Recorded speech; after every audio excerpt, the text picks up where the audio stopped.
O'zbekistonning ayrim hududlarida 9-may kuni yomg'ir yog'adi. Assalomu alaykum aziz muxlis. Agarda bizning kanalimizda mehmon bo'lsangiz, bizga obuna bo'lishni unutmang. O'zgidromet 9-may kuni juma kuni kutilayotgan ob-havo haqida ma'lum qildi. Unga ko'ra Toshkent shahrida havo biroz bulutli bo'ladi. Kechasi va ertalab qisqa muddatli yomg'ir yog'ishi momaqaldiroq bo'lishi mumkin. Harorat kechasi 18-20 daraja, kunduzi esa 28-30 daraja iliq bo'ladi. Qoraqalpog'iston Respublikasi hamda Xorazm viloyatida havo biroz bulutli bo'ladi. Yog'ingarchilik kutilmaydi. Harorat kechasi 13-18 daraja, kunduzi esa 30-35 daraja iliq bo'ladi. Buxoro va Navoiy viloyatlarida havo biroz bulutli bo'ladi, yog'ingarchilik kutilmaydi.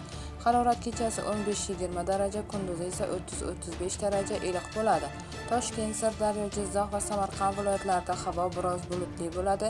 Kechasi va ertalab ayrim joylarda qisqa muddatli yomg'ir yog'ishi momaqaldiroq bo'lishi mumkin. Harorat kechasi 15-20 daraja, kunduzi esa 27-32 daraja iliq bo'ladi. Qashqadaryo va Surxondaryo viloyatlarida havo biroz bulutli bo'ladi, yog'ingarchilik kutilmaydi. Harorat kechasi 15-22 daraja, kunduzi esa 35-30 daraja iliq bo'ladi. Andijon, Namangan va Farg'ona viloyatlarida havo biroz bulutli bo'ladi. Kunning ikkinchi yarmida ba'zi joylarda qisqa muddatli yomg'ir yog'ishi momaqaldiroq bo'lishi mumkin. Harorat kechasi 15-20 daraja, kunduzi esa 25-30 daraja iliq bo'ladi. Respublikaning tog'oldi hududlarida havo biroz bulutli bo'ladi.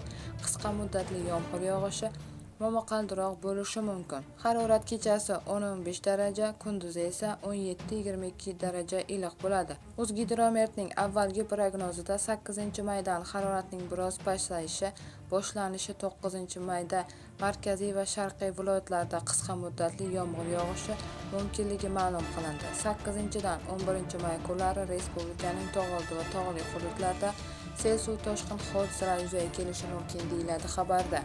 Bu xabarni barcha yaqinlarimizga jo'natib qo'yamiz hamda videomiz ostida bir dona like tugmasini bosishni unutmaymiz.